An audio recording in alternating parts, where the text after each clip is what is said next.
Thanks. Okay. Welcome. Hi. Thanks for sitting down with us again. We appreciate it. Could you recount again for me the incident in which you were wounded?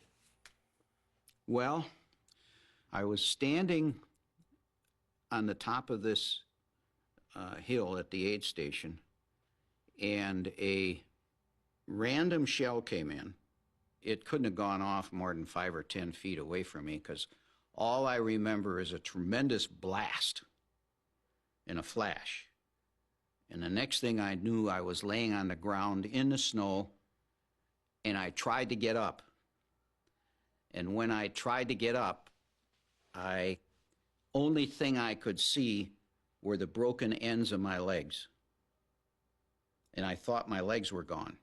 Because that's all, the broken part, both femurs were shattered.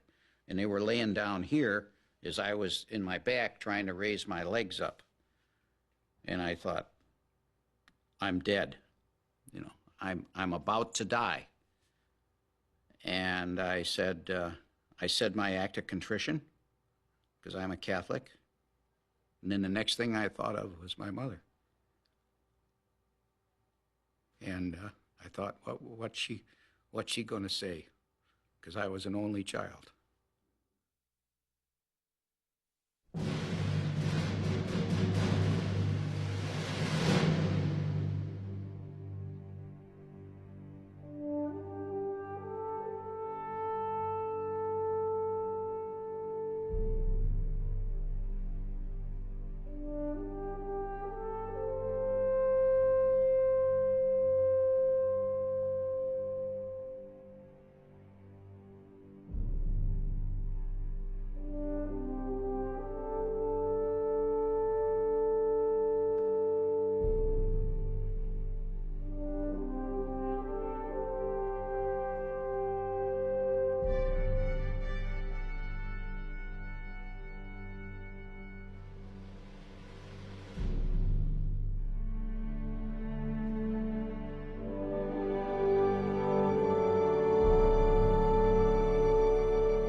My name is C.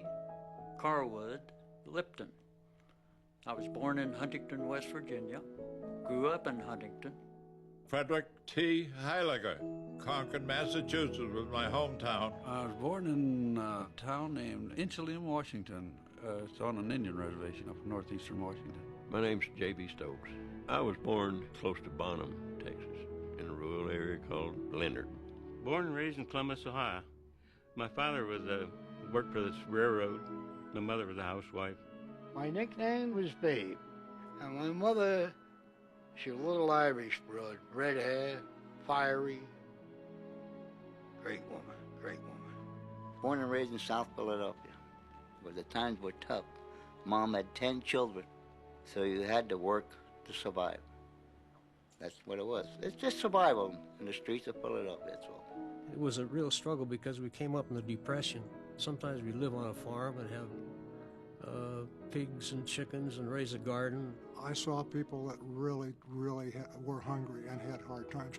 My father was able to find some kind of employment. We never went hungry. We lived on a farm at the time. It was poor. Everybody was poor. That was the Depression. When I got to about 10, I got a paper route. You know, that $5 a month I made, something like that, you know. But it was at least something. There's a work ethic that the Pennsylvania Dutch in this particular area are very proud of. I was the oldest one, so I sort of branched out on my own at an early age. I was married when I was 19 years old in 1941. On December 7th of 41, we were in a store and a guy, he says, the USA is in a war with Japan, and everything just went silent. I said, let's go in the Army. He said, hell, I don't want to go in no Army. I said, well, you're going to have to go sooner or later. Something was wrong with you if you weren't in the service in those days. It was just what you had to do. I wasn't going to be in the infantry, I knew that. I was going to be in some top kind of a unit, or I wasn't going to be in the Army. Life magazine had run an article on paratroopers sometime in early 1942, and it told about the training that they got and the difficult physical requirements. And I just got interested in seeing if I couldn't become a paratrooper. Nobody forced you to do this. You volunteered. And it was the notion that you wanted to do something. You wanted to be with the best. But once you got in there, you was proud to be. We was proud of our boots. We was proud of our shoulder patch. And we was proud to be paratroopers. And we was proud to be working with the guys we were working with. You know these people that you're in service with. You know those people better than you will ever know anybody in your life. I mean, you know them right down to the final thing, you know. And that comes when you start your training, while that progresses.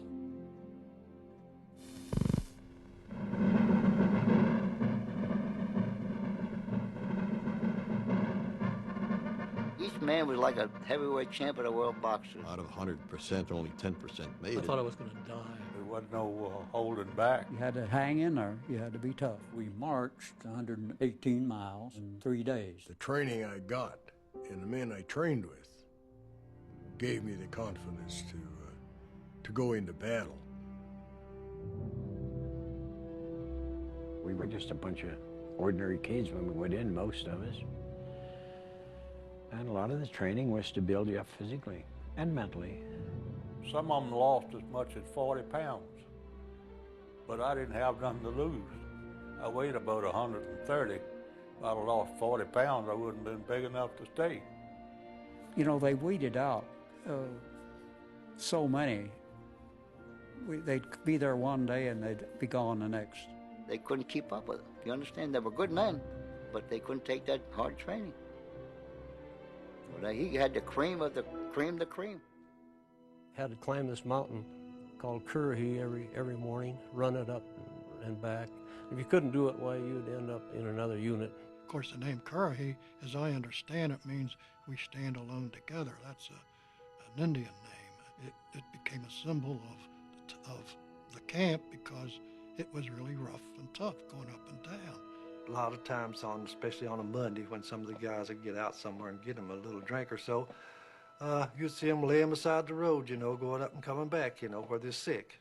And it didn't matter how hard they trained you and how tired you got, you would still go out on your own and run the mountain at night. Which was ridiculous because when you had to run it during the day, all you did was bitch and moan. And at night, they'd get a couple of guys and go up and do it on your own. We learned how to be soldiers at Toccoa as a group, all of us coming in from no experience in the Army at all, coming in directly from civilian life. I'm going to say this. I believe that the paratroopers of the 101st Airborne Division was as well trained as you could get a soldier to be at that time. We packed our own chutes for the first jump. Nervous as hell getting on the plane. You're asking yourself, what the hell am I doing here? It came time to stand up and hook up, and we did. Coming down is great. It affects everybody different. Felt like a bird flying in the air. Broke my foot on the first one. They're dropping 16 feet a second. I can remember just like it was yesterday. That morning after breakfast, they marched us all out there to the airfield. There was a bunch of guys out there that already made their jump. And they was all hollering, "You're going to be sorry," you know. You didn't want to be afraid, you know, because all these other guys are right there with you, and you know, your bravado and all that. But you didn't want to be afraid, so you kept that out of your mind. You know, in those days, jumping out of an airplane is not like today. My first flight up, I jumped. I was years before I ever landed in an aircraft. And most of the fellow troopers was the same story. Well, foolishly, I didn't think it'd be so tough, but the first jump you make is not all that bad. You don't know what you're doing. It just seems like when you step out the door, why, your chute just opened right then. As I went out the door, I was blank. I cannot remember leaving the plane until after the chute opened up. My God. But after that, it wasn't as bad. But it was quite a thrill. It was just like going on a roller coaster. You get off and you want to go right back on again.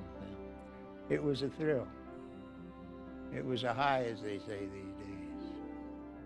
Everybody just seemed to enjoy themselves. They went out. The landing was the hardest part. Once I got out and the chute opened, I was happy as a lark. You know, coming down is great. I was small too, and I didn't hurt myself when I hit the ground. Some of the big ones hit the ground like a ton of, what's the name? The thing you worried about most was your chute. Did you pack it right? And you'd go through that, you'd pack it one day and jump the next day. You had all night to think about it. You had all kinds of ideas of what you might have done wrong, but it worked out fine. We made 5 jumps in the 3rd week there, and then you were a qualified paratrooper. Got your wings pinned on, and became one of the elite members of the parachute regiment. We were thoroughly prepared. The men were trained, hardened, physically and mentally, and they were ready to jump. Thus we started off for Normandy.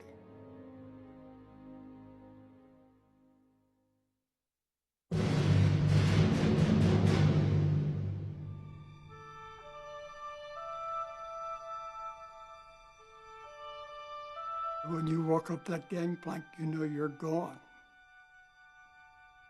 As you pull out of harbor and you pass the Statue of Liberty, will I ever be coming back? I don't know.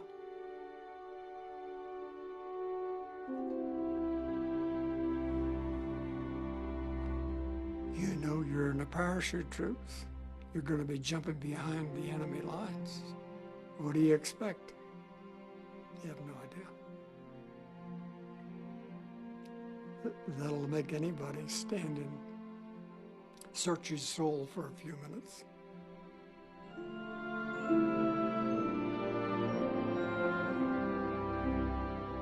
We were ready. We were ready. We were stationed in England for about a year before D-Day. We had a lot of maneuvers and parachute jumping. They put us in a camp preparing us for D-Day. In other words, just about a week before D-Day, they put us in no liberties, no nothing. You couldn't get out of the camp. They had guards around the marshalling area, so nobody could leave. That's when you felt that this is it. We did not know which day. We did not know where we were going to jump until we were locked in. Then they had debriefing to tell you exactly what your mission was. And they took this map and they made a scale model of the features of the land. They put in all the little buildings, all the bridges, all the little knolls, all the sand dunes. Everything was in on that layout. We knew it by heart. We knew exactly where we go. Knew exactly what to do. I mean, if you could have been there at the time to see where the planes were lined up and all the gliders hooked up to the planes. Tanks and trucks and fields and fields and fields of them. I had no idea that there was that much hardware. So there's no question about it. We knew it was going to be big. And that day that, we got the orders to get in the planes, this is it.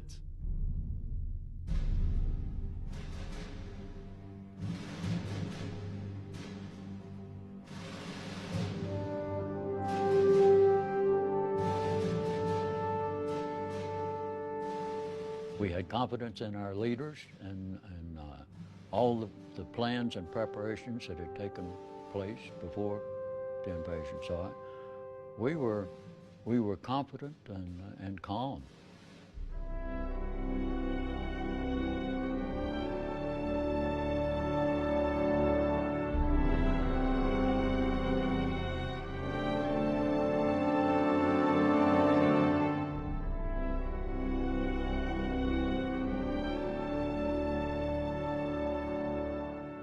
We were all loaded down to the gills.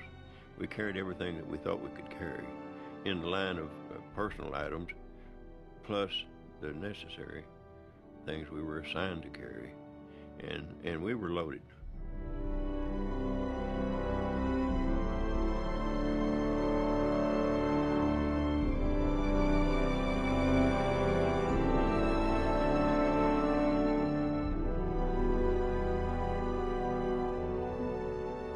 Everybody got in there, and a lot of them were very scared. I was scared too, but probably in a different way that other people were. As long as I was in that plane and they were going to get me there safely out of that plane, that's all that I worried about.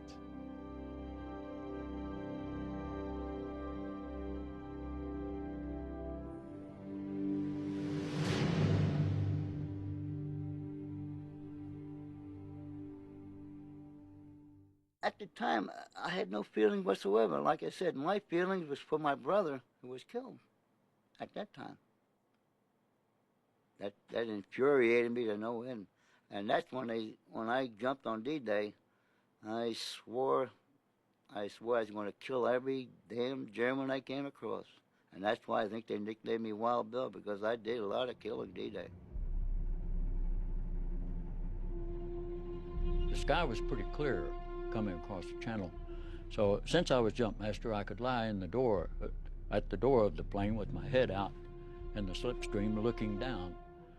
And I saw the thousands of craft, ships, everything from LCIs to battleships down there in the channel. And I think that's when I first realized how large the invasion was, tremendously large the invasion was. We rode for about an hour and a half, I guess, before we went down off the south end of England and then across the Jersey Islands and then across the Cherbourg Peninsula. And that's when the fireworks started. Black was terrible, and the aircraft was absolutely horrendous. It was like a July the 4th celebration 10 times over. Then it would hit under the wings and body, and you could hear it going brrr, like gravel hitting on the fender of a car. You could see tracers all over the place. That's why everybody wanted to get out of the plane as fast as they could. Whether it was high, low, no matter where we were at, out. They wanted out of the plane. They were getting shot up. But finally, the pilots, I'm just happened to read their mind, is, okay, we got so much gas, and we're going to have to get back to England. So what are we going to do with all these guys back here? Give them the green light sometime. Get out. We're standing there ready to jump. There was a certain relief, I think, when the green light came on and everybody said, let's go. Man, I jumped up on a run and hit the static line with the hook and out the door, you know, and got such an opening blast from the opening shot from the prop blast that it broke this chin strap that we had on this helmet liner, and that's when I lost this famous leg bag that everybody talks about just from the shock of the opening. It just flew right off my foot. The British come up with this. They call them leg bags. They got to be this big, and you keep stuffing everything you can get your hands on in them. It's supposed to weigh 10, 15 pounds. By the time you get done, it's 40 or 50 or 60 pounds. Everyone that jumped with a leg bag or supplies, they lost it. Most of the paratroopers that landed didn't have nothing. I was one of them. It tore right off because we jumped at speeds of 150 miles an hour, maybe even higher, I don't know. And lower than we should have been. But that wasn't bad either because you got to the ground quicker. When it went out the door, opened a looked to see if my parachute was open, you could see tracer bullets burning holes through the parachute. And they told us that all you'll have to do is shuffle up to the door, throw that leg out, prop blast will hit it, and you're gone. Well, they were right. Only I was gone out and my leg was in. And I was hanging upside down, looking at everything down with my leg in the plane and everything. And all this happened in just a split second. And Paul rolled me out. Paul Rogers rolled me out. I just helped him out. I just picked him up, threw him out, I guess. Had to get out. We just wanted to get out so bad. And I come down right behind City Hall, watched them shoot at me all the way, which wasn't very long. And I could see the tracers, and they were kind of spraying around in the air. Whoever the machine gunner was down there that was concentrating on me apparently was not a very good shot. But they were firing in every direction. Even in front of you, back of you, you don't know which way to go. The next thing is that you are getting close to landing and you're saying, there's some trees, there's a road, try and slip to avoid the trees, try and slip to avoid landing on the road. And I slipped a little bit, and my chute fell across the power lines, and I hit that fence and fell into a farmer's garden. And that fence had, I'll never will forget it, it had glass in the top of it and cut me up and everything. But that didn't bother me. I was down, and I got down with my gun. I hit the ground in a kind of a field, and we were way, got to look at my map, and we wasn't anywhere close to where we were supposed to be. We didn't know where we were. We was plumb off our maps that they'd give us. So we had to make our way back. We knew that the beach was to the east of where we were, so we headed that way to get down to the beach to find out where the outfit was. My friend from Erie was in another plane. When I hit the ground, I hit about 2 feet away from him. And him and I started walking around looking for more of our troops. And we were running into Germans everywhere, but we had to hide, you know, because if we didn't, we were dead meat. And I lit in a tree. I had my trench knife, and I reached up and grabbed a hold of it's a big trunk, the tree. I swung into it. I cut those risers with, I think, one swipe, and I come down that tree like a monkey. And then there I was with a trench knife and a canteen and about 6 candy bars in my pocket, ready to fight the German army, you know. So there's 4 guys that were with me on D-Day who did have nothing but a jump knife when they landed. So we had a hope scrounge. As it worked out for all of us, later on we run across somebody who had been killed, and you take his weapon, and that's how you get a weapon for D-Day, rather haphazard. We were scattered all over the peninsula practically, so it was quite a confused situation, but we were better prepared for it than the Germans were. The Germans didn't know where we were. Whereas on the beach, those people coming in on those boats, those Germans had those big guns aimed right at them, you know, and just waiting on them. Oh, they had it tough. They had it tough. I admire every one of them.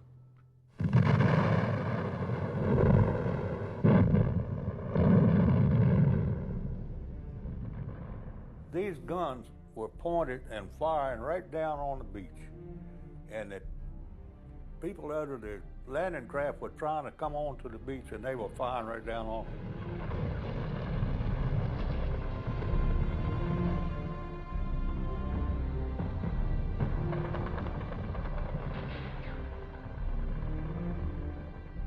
This battery of 105s was placed precisely where it should be to protect that causeway, any troops coming up the causeway. As you sit back years later on and look at it, you think, oh, this was laid out exactly right, tactically.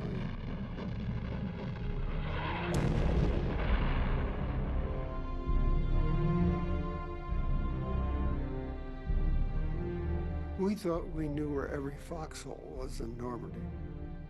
We knew where everything was. We knew it cold.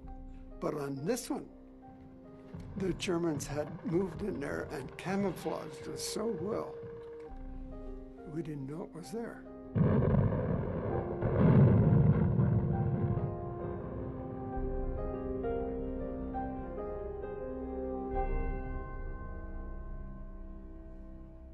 E Company was the assault company of the battalion. And we were been trained from special assaults and whatnot, special assignments. But they weren't aware of what we had. They didn't realize we only had 12 people. So we worked our way down through the farm area to a hedgerow, and Lieutenant Winters had us set up a firing position. And went up to scout it for myself, crawled out along this hedgerow to get a little closer to look it over, and I felt I could see a trench, and I thought I knew where our machine gun was. Winters was an exceptional leader, and he was able to size up all through the war, size up combat situations and decide quickly and correctly the best way to take care of whatever the problem was. I divided the group into 2 units. Lieutenant Compton was with me. I gave him half the men and I took half the men. Gave instructions. I want Compton, Malarkey, and Wynn to crawl up there and hand grenade that machine gun. Crawl through the grass. And as you throw your grenades, I'll charge up with the rest of the guys. So I had the 2 machine guns set up to give him covering fire while he crawled up there. I get out to this hedgerow, and I look up and I peek through the bushes, and I see a couple of Germans over here about 30, 50 yards away, stoking this gun and firing it. And so I pull out a hand grenade and I pull the pin on it and I threw it as high and as far as I could throw it in their general direction. The damn thing had enough hang time on it that about the time it got to them, it went off in the air, and I got one of them. Then I jumped up with a couple other guys and we charged so that we all jumped into the first position together.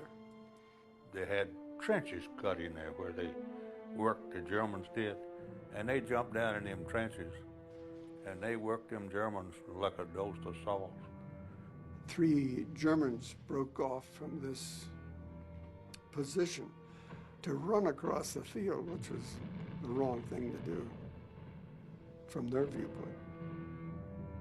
We cut them down. I was in a trench and I looked and I saw an arm. I didn't even see it, but the man was in a camouflage tent and I didn't even see him. And then I saw an arm stuck over that tent and one of those potato masher grenades, with a stick, come over there and I said, well, he's gonna miss me. And that thing fell right down in that trench with me. And I was trying to scuttle my way out of the way of it and it went off. And I felt like it blowed my butt over my head. And pretty near did. He's behind the enemy lines on D-Day. Does he holler help? No. He hollers, I'm sorry, Lieutenant. I'm sorry. I goofed. I felt like I kind of let him down, but,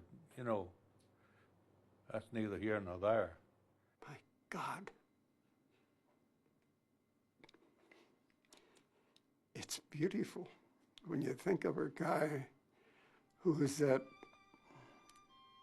dedicated to his company, to his buddies, that he apologizes for getting hit. But that's the kind of guy he was. And that's the kind each one of them was. They were all the same.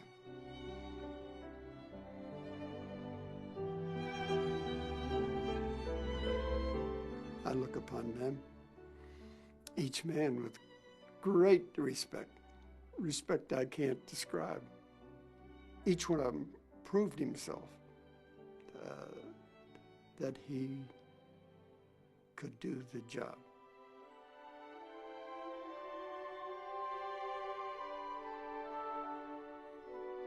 We've been through Normandy. We've been through battle. And maybe if I had been harder, if I had done a little bit better job, there would have been a couple more men going home.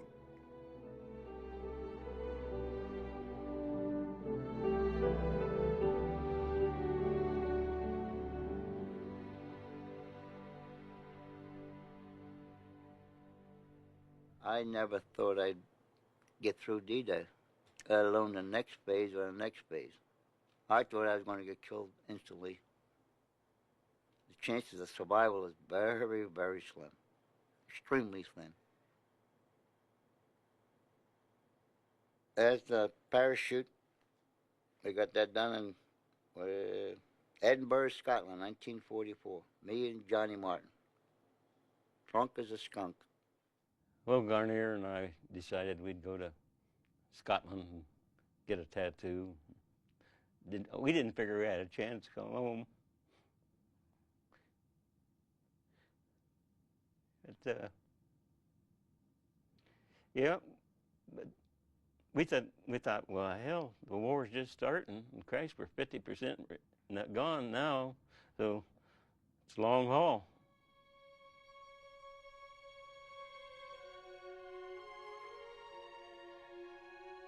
The 101st came back from Normandy after about 33 days, and we were the replacements for the people who were killed in action or wounded in the Normandy mission. There were young kids that came in, and for some reason, I don't know why, they were the first ones killed. And I think maybe they were trying to impress the older guys, maybe people like me or Shifty. We were in awe of them. They were wearing infantry badges, you know, on their uniform. They had a star on their jump wings. They were like heroes to us, you know. That's how we looked at them. I don't know why, but I got right there to where I didn't want to be friendly with replacements coming in because, God, I didn't like seeing them get killed. It just tore me up. And I don't know why, but they were the first ones killed.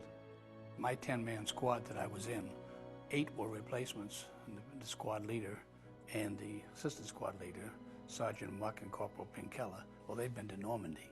We had not. There were 8 of us that hadn't been anywhere but Auburn, you see, so.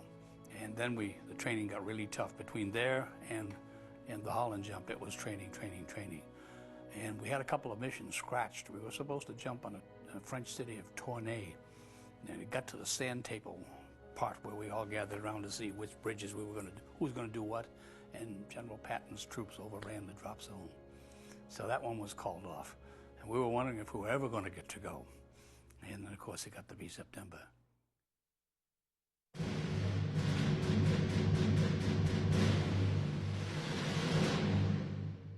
It was a Sunday afternoon, noontime, 70 degrees. The drop was perfect. It was a mass drop. Everybody was dropping on the same field. Daytime drop's a lot easier.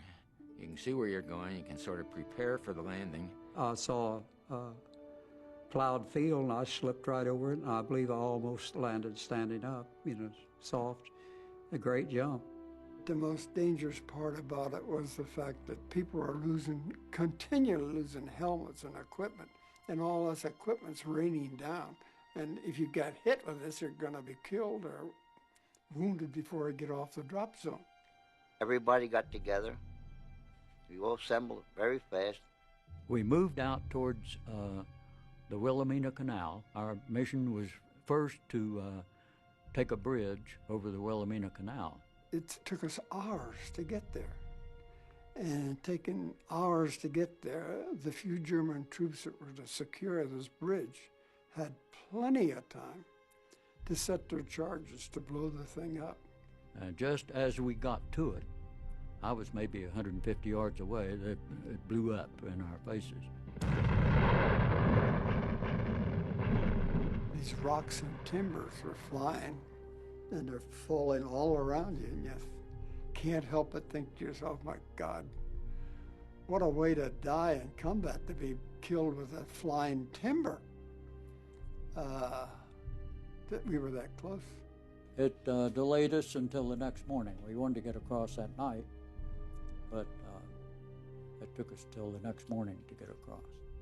But once we got in, the Dutch, it was just marvelous. Their reaction. They loved Americans and still do for coming in there and pushing the Germans out.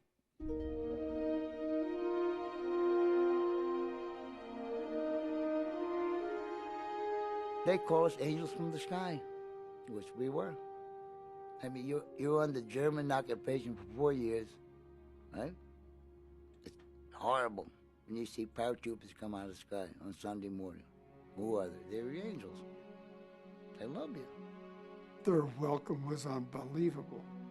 They couldn't restrain how happy they were to see you. And it was hard to even get down the streets because the people were out there swarming all over us trying to congratulate us for being there and all that. And they hugged you and kissed you, and we didn't mind. You know, naturally, we was young. We didn't mind at all. And they were really proud to see us. And to the point where it was dangerous for us trying to clean out the town because snipers did some damage in a situation like that.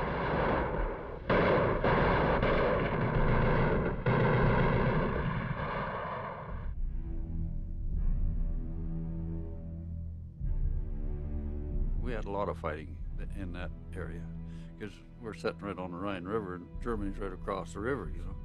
They're fighting like heck to keep us out of Germany. It's called the island. We call it the island. And we set up positions there. Had some substantial battles there. They could observe any movement we made during the daytime.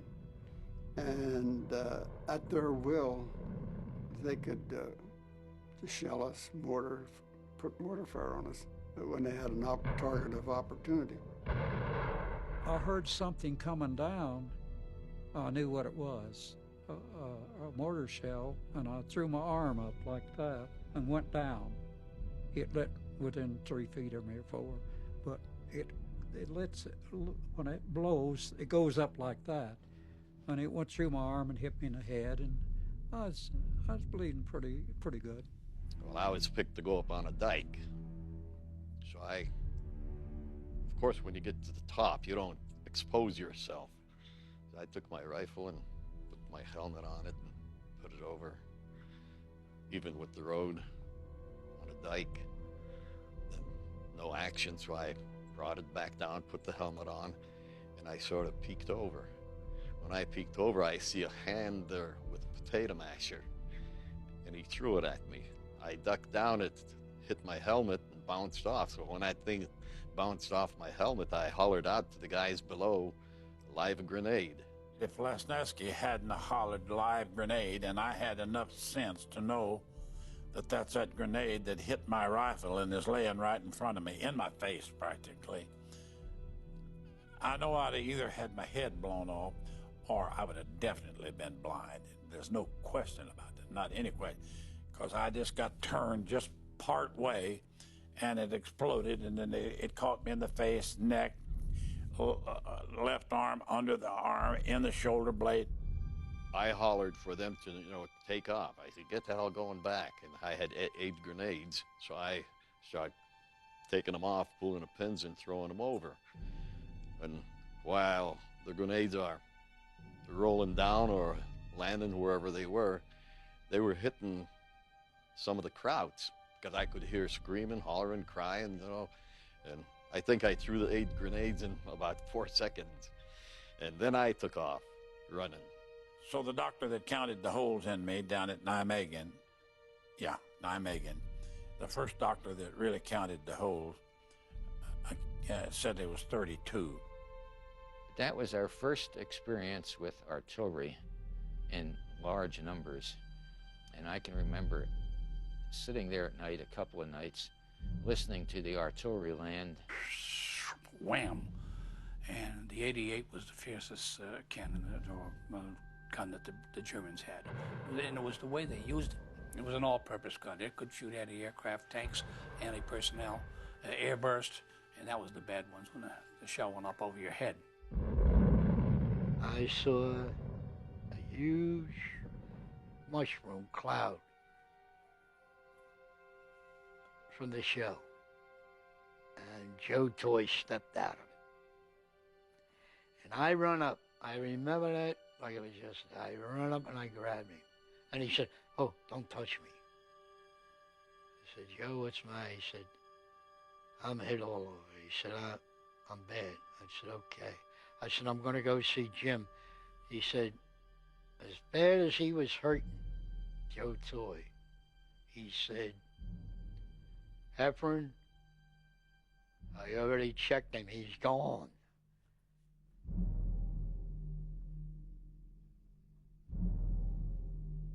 Jim Campbell might be alive today. If he hadn't have said to me, "Heffron, you stay here with your gun. I'm going up." And I never, I sleep on it, I eat on it, I never forgot that. And anybody that went through it, I'm going to tell you the same thing. They can't, nah. It's just so bad all your life. You got to remember what one guy did because he thought it was his job to do, and he took a shot for you.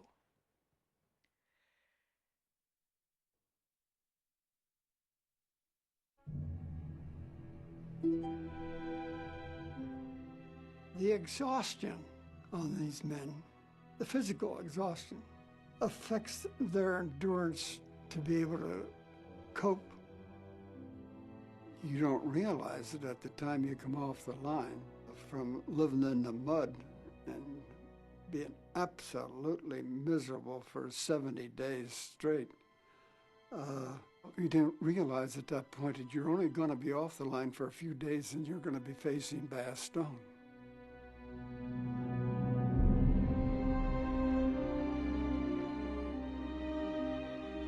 This is the last desperate action of the Germans to turn the tide of this whole war.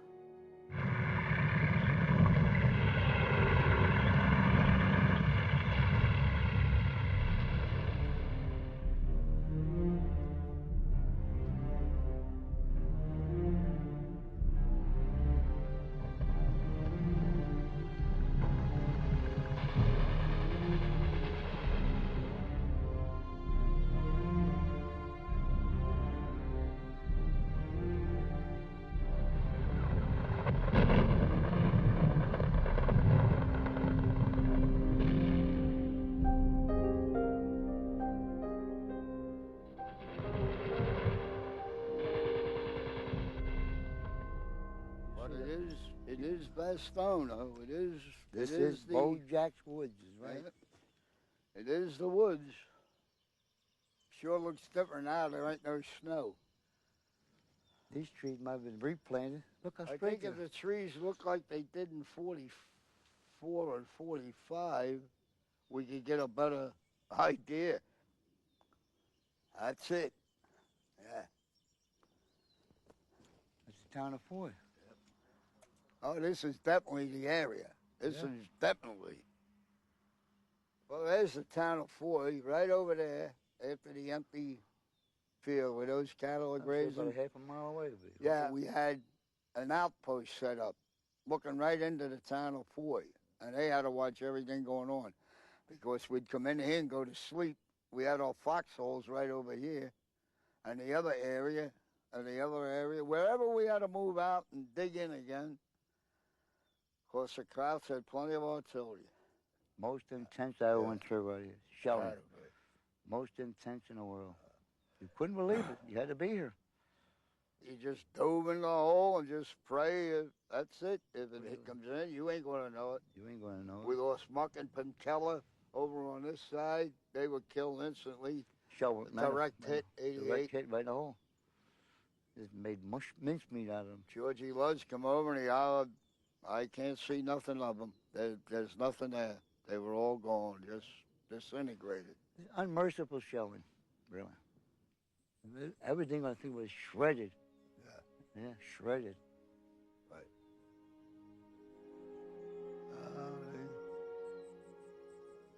I tell you, it's an odd feeling.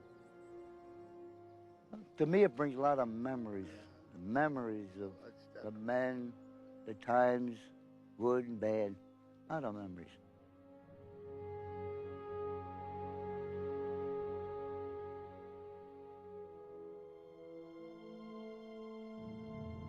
It was the most miserable place I've ever been in my life. Even today. On a real cold night, we go to bed and my wife will tell you that the first thing I'll say is, I'm glad I'm not in Bastogne. The Germans wanted to get Bastogne because of the road network. That's why it was such an objective. So that's where we had to hold, which we did. 318 trucks come in around noontime, and by that evening, everybody was loaded and moving out. We were short of equipment. We didn't have enough ammunition. We didn't have enough warm clothes. But we had confidence that our higher military authorities would get to us whatever we needed. That when we got up there, we didn't know what we were getting into. There was very little information, only that the Germans had broken through. We were down loaded on the trucks, and another truck came by with weapons, and they pitch weapons up to the truck. You catch a weapon, that's what you got until you got to Bastogne. As it worked out, there's some men actually got on the trucks and left for Bastogne and didn't have a rifle.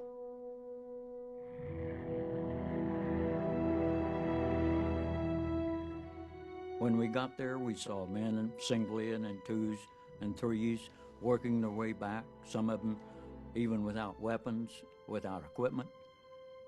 Some of them were terrified. They were beat to enough, and every one of them were telling us, you know, they're going to kill everybody. They're running over everybody.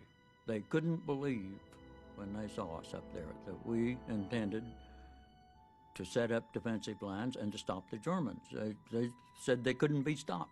We went out of town, we started taking up their weapons and their ammunition. Asking the guys that's retreating, you got any extra ammunition or hand grenades you don't want? Oh yeah, you could hear the firing going on up ahead, and we're marching towards it with hardly any ammunition. We marched through the night and went up to the forward side of Bastogne and dug in, and then it snowed. Snow, cold up to your rump.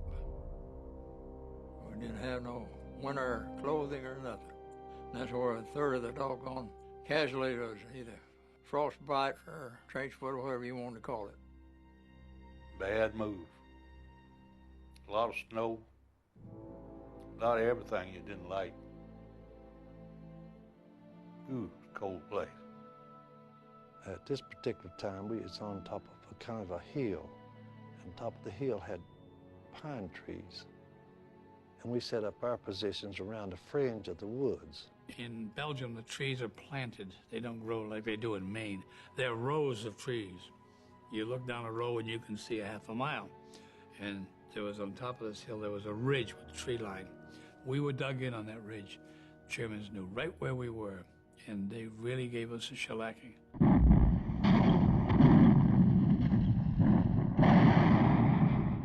To infantrymen in wartime, the Mother Earth is your best friend. And you can always dig a hole and get out of sight, you know. We dug plenty of those. Yeah. You'd be surprised how quick you can get through that hard ground when somebody's shooting at you and them shells are falling. Now, you can make fast work of it. We just have to dig that hole.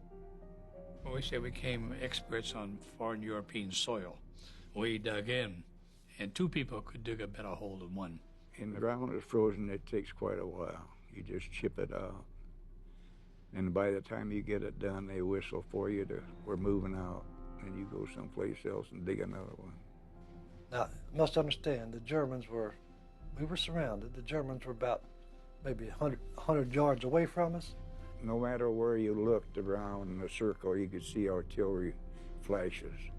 So we knew from that we were surrounded. We went through a couple of shellings at Bastogne that were earth-shaking. If you lived through them, you remember them for the rest of your life, and I'm not sure you're the same for the rest of your life after you lived through them. You never forget them. There was one moment there that I remember vividly. I'll never forget it. One of the guys got hit in the arm with a piece of shrapnel, took his arm off above the elbow. And they were taking him out. He said, "Get my wristwatch off of my arm." And 40 took him out. That always stayed with me. I mean, my calm voice and everything, "Get my wristwatch off of my arm." On the 3rd of January, we withdrew back to our former positions there up the hill from Foy. And when we got there, we could see that the Germans had zeroed in artillery there. Because trees were knocked down, branches were knocked out of trees, there were holes in the ground. It was right at dusk, and the Germans had this, this woods of ours zeroed in completely, and as we hit the woods, why this tremendous artillery attack came.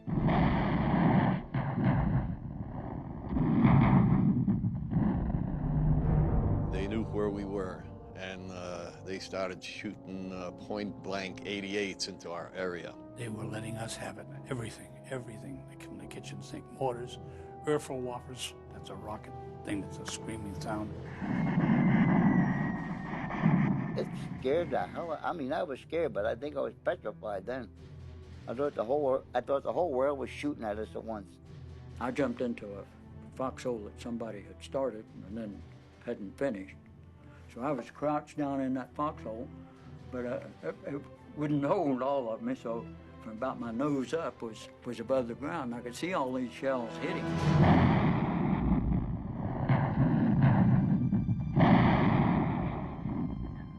Sergeant Garnier lost a leg, and Joe Toy lost a leg in the same place right there on one hill. I remember just this certain instance, Joe got caught not near his hole, and Bill and I were ahead of him, and Bill had not been hit, and he came up out of his hole quickly, and we were still under heavy fire. Joe said, "Jesus Christ, what do I have to do to die?" He got hit real bad in the back and the leg. And he's out there and called a medic, and he can't find a medic. I went out to see what I could do for him. Bongo, I got it too. I went over to Garnier. He was sitting on the ground. His leg was badly mangled. He was holding his leg, and it was jerking like that. And he said, "Lip, they got old Garnier this time." He had been hit before, but they really got him there. We got him out of there, like Babe Heffron and I and some others, and they brought a Jeep down, and we put him on stretchers, and I better not talk about him. Better not talk about it. They're terrible.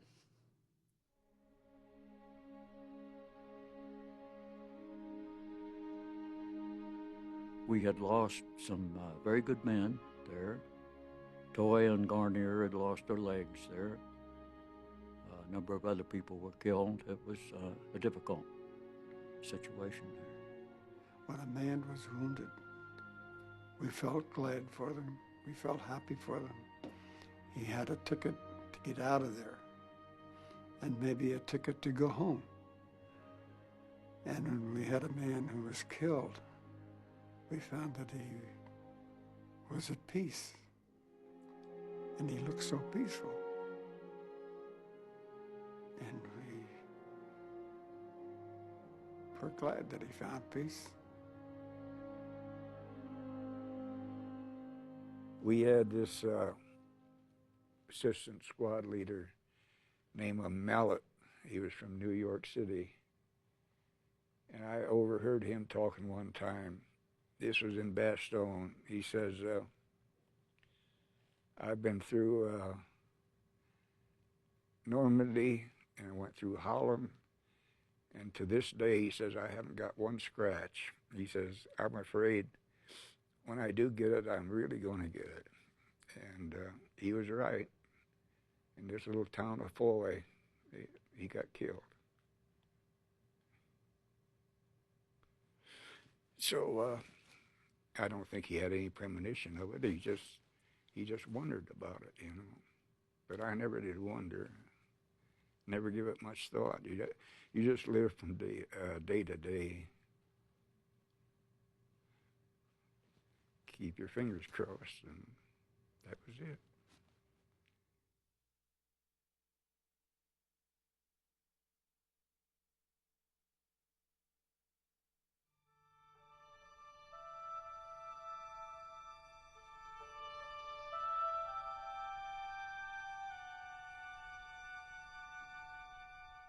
I have the honor to present the Supreme Commander, General Eisenhower. It is a great personal honor for me to be here today to take part in a ceremony that is unique in American history. Never before has a full division been cited by the War Department in the name of the President for gallantry in action. This day marks the beginning of a new tradition in the American Army.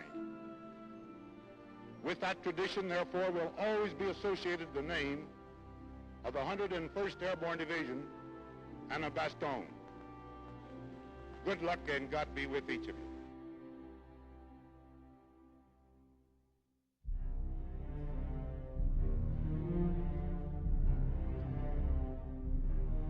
The Germans had started to surrender. They still had their arms. But as you're going down the Autobahn, there was almost a solid line of German troops coming north. And our job is to get to the end and get to the heart of it. Berchtesgaden, that's the end of the line. It's the retreat that Hitler had for himself.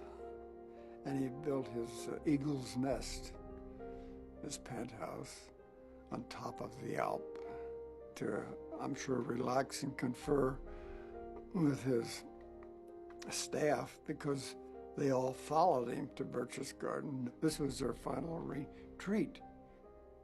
And of course, this is where they had their loot as well. This was the goal of the French, who were on our right flank. This was the goal of the British, and this is a place to capture. This is the one everybody wanted.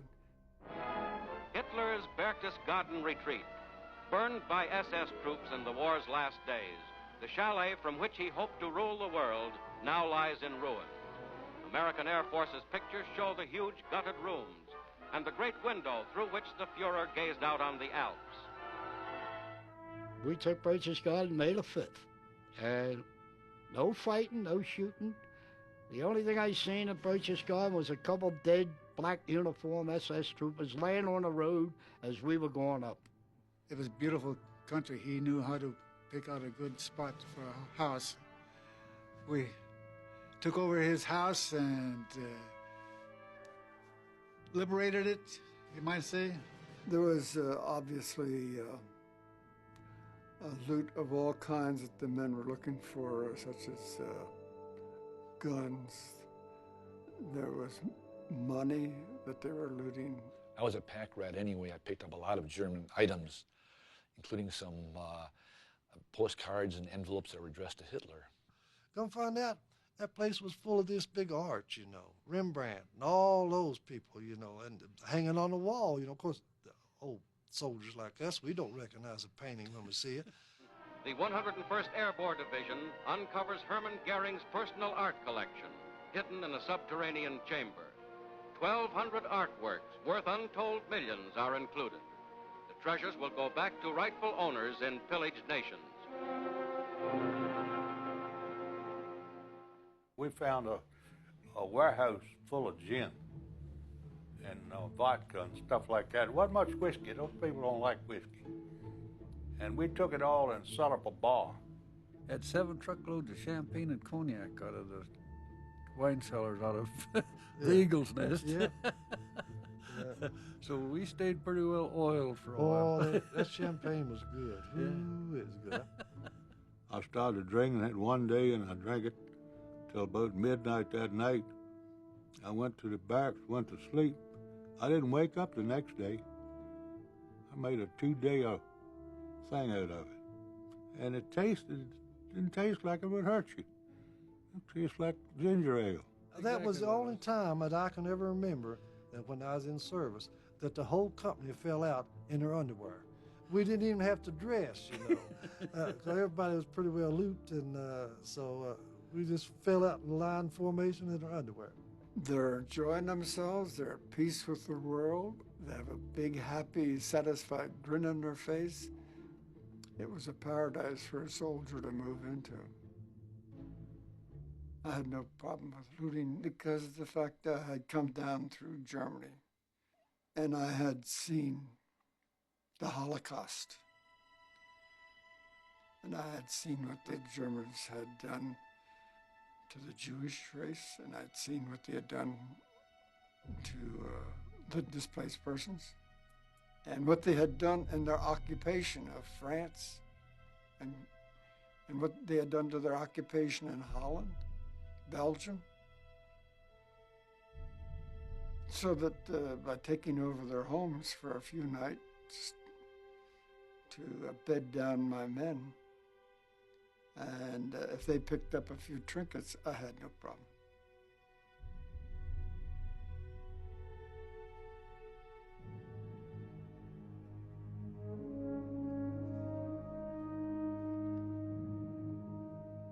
Nobody has ever taken the time to tell you how to handle a surrender.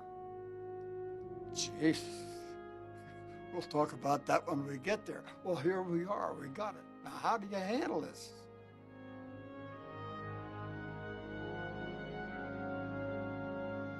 The German army was a well-disciplined army, and those prisoners that come down out of the Alps, they came down in formation. They marched down. They didn't drag down, you know, or nothing like that. They came down as defeated soldiers. I think we thought that the Germans were probably the evilest people in the world. But as the war went along, we found out also that it wasn't the Germans per se. It was the SS and the special troops. They were the one that could kill their own people, and the regular German soldier was not that way. One of those prisoners handed me this little book I could have, and I looked at it, and it was a little Catholic prayer book for the Mass. And all of a sudden, I'm faced with the thing, hey, I haven't got Nazis here, I got some Catholics. And I've got a Catholic good enough to stick one of these in his pocket. A lot of those soldiers, I've thought about this often. That man and I might have been good friends. We might have had a lot in common. We might have liked to fish, you know. He might have liked to hunt. You never know, you know. Of course, they were doing what they were supposed to do, and I was trying to do what I was supposed to do. But under different circumstances, we might have been good friends. I have a great deal of respect for them as soldiers. They were very good soldiers. But they're still enemy. So they must be controlled as prisoners. When it reached the level of surrender for company and smaller units, I was assigned this major. And when he walked in, he presented me this pistol and offered his personal surrender, which naturally I accepted gratefully.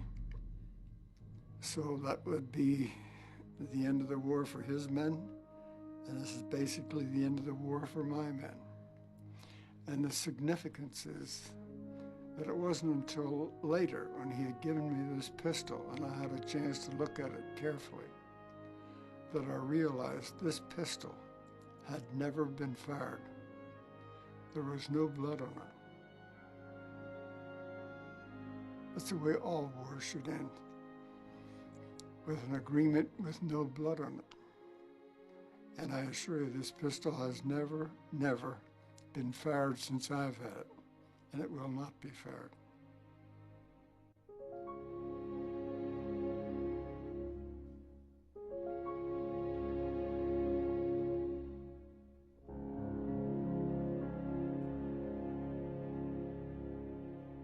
We didn't come home and flout ourselves. I didn't come home and, you know, I was a war hero or anything. I just come home and went back to like we did before we went. Just go to work and live our life. I think it was difficult for most fellas coming back. They didn't know what they were going to do when they got out. I didn't, had no idea. Went to work for a coal company. Did some bartending and ran a pool hall. Took up a course in ornamental horticulture. It didn't pay very much, but there were a lot of nice people. I went to work where I was working before the war. It was Caterpillar Tractor Company. I became an industrial arts teacher and a social studies teacher. The spring of '46, I took a boat to Ketchikan, Alaska. I went to work for the government, a letter carrier for 37 years. I built homes. I went into construction.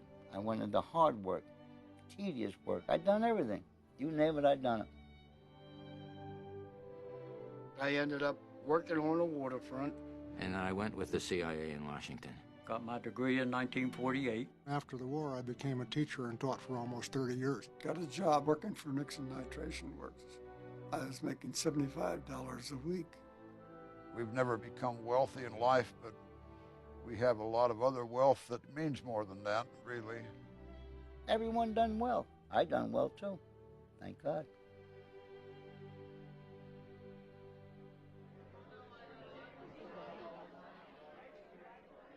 I want to welcome each and every one of you to our banquet tonight to celebrate the ending of a fine reunion. Thank you all for coming. And I want to extend the best wishes to all the men from Company E506. I love you. God bless you all. Thank you. The purpose the reunions serve is just to give us a chance to get together and talk to each other. We relive some of the Army experiences, but we have great respect and you might say affection for each other. The type of affection that you get when you've lived through many dangerous situations together and have learned that you can rely on each other. If you see the people today, that bond's still there. The bond you can't explain. As soon as you see them, you know you're thinking of battles and thinking of it to yourself. The men stand out amongst each other.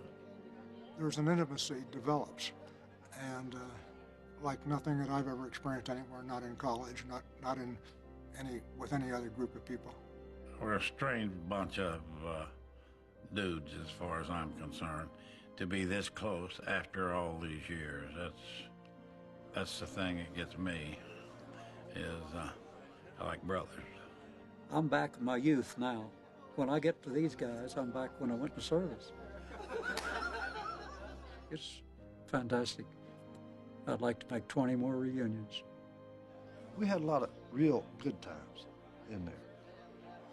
And those are the times that you really remember, you know. That's, a lot of those is what we kid each other about, you know, at these reunions a lot of times.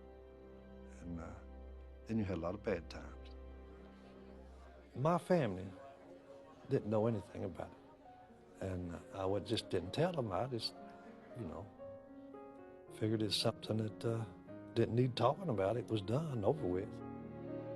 We didn't know Shifty the way the men know Shifty. You know? So, but he started talking about it just in the last 5 or 6 years. Last 5, I'd say. It was like that was another life, you know. he was another person, and we weren't aware that the stuff he went through, things he'd seen. I didn't even, you know, it didn't even dawn on me that he'd killed people. I really admire my daddy. He's a good guy. He's a real strong guy. We travel a lot, and we've been to France and to that cemetery. It's just incredible. There's crosses upon crosses upon crosses, and just lined up perfectly as far as the eye can see. And then there's a cliff, you know, and then the ocean. These weren't just anonymous statistics. These were people that I knew, and I told my daughter, I said, this guy here died at age 19 or 20. A whole life, never lived. No family, nothing. No children, no opportunity to have some satisfaction of building a life, nothing. When I went there, I said, Dad, my gosh, Dad, you were so lucky. And he looked at me and he said, yeah, I'm very lucky, and he started crying. These guys have been with each other in the absolute base experiences of human existence. They were there with each other, knowing you're going to die, or thinking you're going to die, or seeing people dying all around you. And there they went, day after day, and I admire that. It held my father even on his tombstone as Sergeant Joe Toy. 506th PIR, 101st Airborne Division. That's what he wanted on his tombstone. It meant that much to him.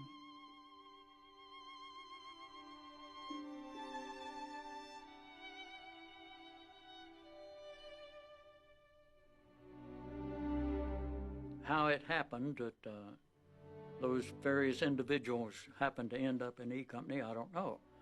But as you know, every Army unit thinks it's the best. But we knew we were the best.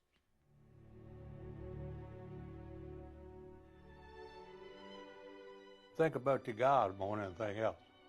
Think about most of them every day. Something is etched in your memory, I guess.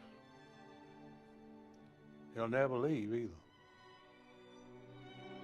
Am I a little proud of having once served in that outfit? You bet your life. I wore that eagle on my right shoulder for 18 years. Probably the proudest thing in my whole life, having been in Easy Company 506. The heroes have crosses over their heads, the ones that are buried in the cemeteries. Those are the true heroes, not us. We're just part of the work, that's all. And we thank God we got back alive. That's all. How would you like to be a mother or a father whose son never come back? The son and the mother and father are the heroes of the Second World War. Not the guys that come home.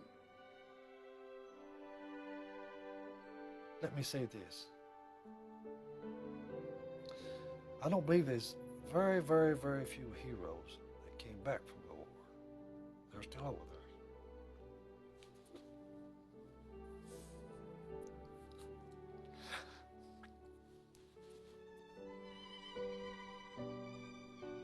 Do you remember the letter that Mike Ranney wrote me? Do you remember how he ended it? I cherish the memories of a question my grandson asked me the other day when he said, Grandpa, were you a hero in the war? Grandpa said no.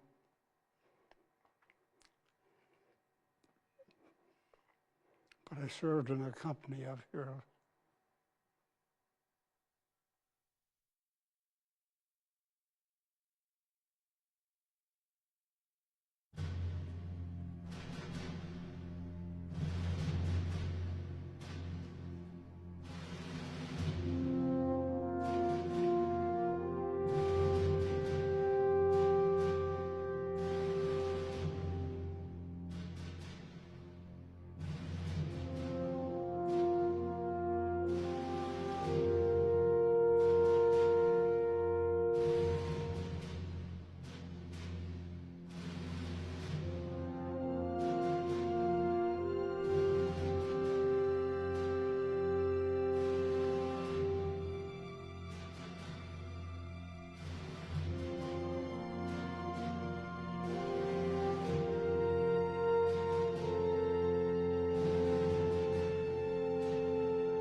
Joe Toy, oh, there was a big Mick.